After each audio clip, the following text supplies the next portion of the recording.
പിണറായി വിജയൻ എന്ന ഇരട്ടച്ചങ്കൻ ക്യാപ്റ്റന്റെ മികവിൽ കേരളം തിളങ്ങുകയാണെന്ന ആവർത്തന വിരസമായ പുകഴ്ത്തലുകൾക്കിടയിലേക്കാണ് പ്രതിപക്ഷ നേതാവ് വി.ഡി. സതീശൻ വസ്തുതകൾ നിരത്തി ഒരു കനത്ത ബോംബ് എറിഞ്ഞിരിക്കുന്നത്. പുതിയുഗയാത്രയുടെ സമാപന ദിവസത്തിൽ മാധ്യമപ്രവർത്തകർ ചോദിച്ച ചോദ്യങ്ങൾക്കാണ് വി.ഡി. സതീശൻ മറുപടി നൽകിയത്.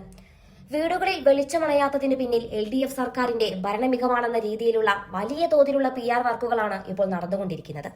അതിനെതിരെ പവർ കട്ടില്ലാത്ത കേരളം എന്നത് പിണറായി വിജയന്റെയോ ഇടതുപക്ഷത്തിന്റെയോ ഔദാര്യമല്ല, മറിച്ച് ഉമ്മൻചാണ്ടി സർക്കാരിന്റെ കാലത്ത് നടപ്പിലാക്കിയ ദീർഘവീക്ഷണമുള്ള പദ്ധതികളുടെ ഗുണഫലമാണെന്ന് സതീശൻ അക്കമിട്ട് നിരത്തുന്നു. ഇതോടെ PR ഏജൻസികൾ എഴുതിക്കൊടുക്കുന്ന തിരക്കഥകൾ വായിച്ച് ജനങ്ങളെ മണ്ടന്മാരാക്കുന്ന പിണറായിസത്തെ ജനങ്ങൾ തന്നെ ഇത്തവണ വലിച്ചു കീറുമെന്നതിൽ സംശയമൊന്നുമില്ല. ഈ കപ്പൽ ആടിയുലയുകയാണ് സാർ എന്ന ആ ഐക്കോണിക് ഡയലോഗ് ഇന്ന് പിണറായി സർക്കാരിന്റെ അവസ്ഥയ്ക്ക് ഏറ്റവും അനുയോജ്യമാണ്. കടക്കെണിയിലും അഴിമതിയിലും മുങ്ങി കപ്പൽ പായുമ്പോൾ ക്യാപ്റ്റൻ കപ്പലിന്റെ ഡെക്കിലിരുന്ന് സെൽഫി എടുക്കുന്ന തിരക്കിലാണെന്ന പരിഹാസം കേരളം ഏറ്റെടുത്തു കഴിഞ്ഞു. ഉമ്മൻചാണ്ടി സർക്കാരിന്റെ കാലത്ത് ആവിഷ്കരിച്ച ട്രാൻസ്ഗ്രിഡ് പദ്ധതിയാണ് ഇന്ന് കേരളത്തിന്റെ വൈദ്യുതി മേഖലയെ താങ്ങി നിർത്തുന്നത്.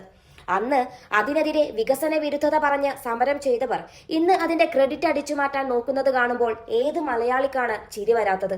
പവർ കട്ട് ഒഴിവാക്കാൻ വേണ്ടിയുള്ള പശ്ചാത്തല സൗകര്യങ്ങൾ ഒരുക്കിയത് UDF ആണെന്ന സത്യം മറച്ചുവെച്ച് പിണറായിസം ആഘോഷിക്കുന്നവർ ചരിത്രം കൂടി ഒന്ന് മറിച്ചു നോക്കണമെന്നാണ് അപേക്ഷ. പിണറായി വിജയന്റെ ഓവർ പിണറായിസവും മാധ്യമങ്ങൾ വഴി നടത്തുന്ന ഇമേജ് ബിൽഡിംഗും ഇപ്പോൾ പരിഹാസ്യമായ തലത്തിലേക്ക് വളർന്നിരിക്കുകയാണ്. സർക്കാരിന്റെ പരാജയങ്ങൾ മറയ്ക്കാൻ കോടികൾ ചിലവാക്കിയാണ് പരസ്യം നൽകുന്നത്. UDF ഭരണകാലത്ത് വൈദ്യുതി ബോർഡിനെ ലാഭത്തിലാക്കാനും ലൈനുകൾ നവീകരിക്കാനും എടുത്ത തീരുമാനങ്ങളാണ് ഇന്ന് പവർ കട്ടില്ലാത്ത സാഹചര്യം ഒരുക്കിയത് എന്നത് എന്തായാലും പറയാതെ വയ്യ. പിണറായി സർക്കാർ ചെയ്തതും ചെയ്യുന്നതും തുടക്കം വെച്ച ഈ പദ്ധതികളുടെ ഉദ്ഘാടനം നടത്തി ക്രെഡിറ്റ് സ്വന്തമാക്കുക എന്ന ആ പഴയ പണി മാത്രമാണ്. വികസനം എന്നാൽ PR വർക്കാണെന്ന് വിശ്വസിക്കുന്ന ഒരു മുഖ്യമന്ത്രിക്ക് വസ്തുതകൾ വല്ലാത്തൊരു ഷോക്കായിരിക്കും സമ്മാനിക്കുക. കേരളത്തിന്റെ വൈദ്യുതി പ്രതിസന്ധി പരിഹരിക്കാൻ വേണ്ടി ദീർഘകാലാടിസ്ഥാനത്തിൽ വൈദ്യുതി വാങ്ങാൻ കരാറുകൾ ഒപ്പിട്ടത് UDF സർക്കാരായിരുന്നു. അന്ന് അഴിമതി ആരോപിച്ചവർ തന്നെ ഇന്ന് അതേ വൈദ്യുതി ഉപയോഗിച്ച് വീരവാദം മുഴക്കുന്നു.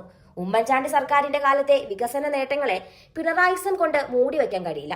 PR ഏജൻസികളെ ചമച്ചുണ്ടാക്കുന്ന ഈ ഇരട്ടച്ചങ്കൻ പരിവേഷം വെറും ഒരു കുമിള പോലെയാണെന്നും വസ്തുതകളുടെ സൂചിമുനയേറ്റാൽ അത് പൊട്ടിപ്പോകുമെന്നും എന്തായാലും പരിഹസിക്കാതെ വയ്യ.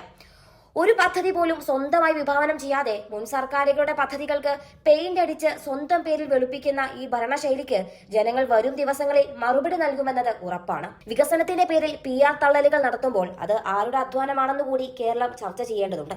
ഈ കപ്പൽ ആടിയുലയുകയാണ് സാർ. അതെ, ഈ സർക്കാരിന്റെ വിശ്വസതയും ഇന്ന് ആടിയുലയുകയാണ്. വെളിച്ചത്തിന്റെ ക്രെഡിറ്റ് ഏറ്റെടുക്കുന്നവർ ഈ 10 വർഷം കൊണ്ട് സകല മേഖലകളിലും കേരളത്തിനേറ്റ പല ചതികൾ കൂടി വ്യക്തമാക്കേണ്ടി വരും.